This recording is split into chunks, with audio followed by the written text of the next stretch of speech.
In the Quran, according to Surah 5, verse 46, Jesus was one of the messengers sent by Allah, and the message given to Jesus is the Injeel. According to Surah 3, verse 49, Jesus was sent to the children of Israel. According to Surah 14, verse 4, Allah sent all of his messengers with a message in the language of the messenger's people. Any two of these three statements may be possible to harmonize, but all three passages together result in a logical contradiction. It is recognized by linguistic scholars that the term Injeel is a transliteration of the Greek word euangelion, which means good news, and this term was used for the gospel.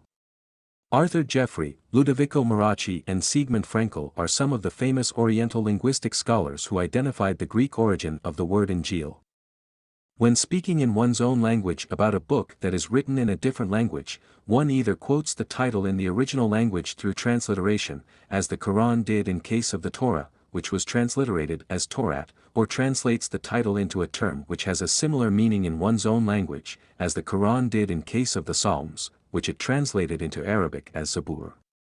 The fact that the Injeel is a message or a book with a Greek title implies that the book is in Greek. But this results in a conflict with the other claims of the Quran. Greek was not the language of the people of Jesus. The common language of the Jews of Jesus' time was Aramaic.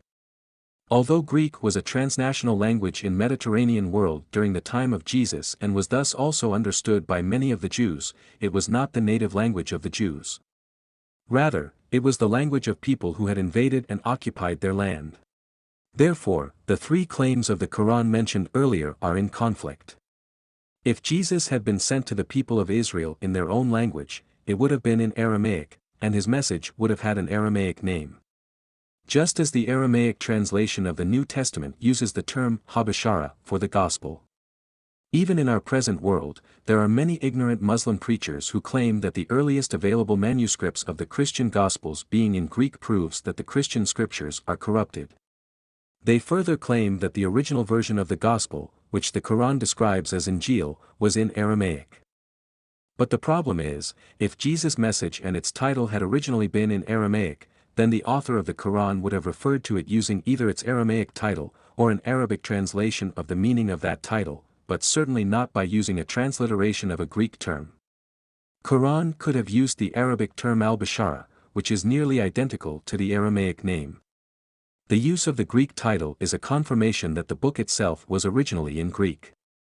The reason why earliest manuscripts of the New Testament were written in Greek was because Jesus was sent for the whole humanity, and during that era Greek was the international language. But Muslims reject this historic fact because the Quran claims that all the previous prophets were sent for a specific nation with a message in their own language. But this is a historical discrepancy, and the use of the transliteration of the Greek title indicates one or more of the following. 1. The author of the Quran didn't know the language of the Jews. 2. Jesus was not sent to the Jews. 3. The language of the Jews was Greek. 4. Jesus was a messenger who was sent to people with a language that is not theirs. Option 1 destroys the claim of divine inspiration of the Quran. Option 2 implies that Surah 349 is wrong. Option 3 is a serious historical error. Option 4 means that Surah 14:4 is wrong. Therefore, this historical discrepancy regarding Quran's description about Injeel is strong enough to destroy the entire Quran.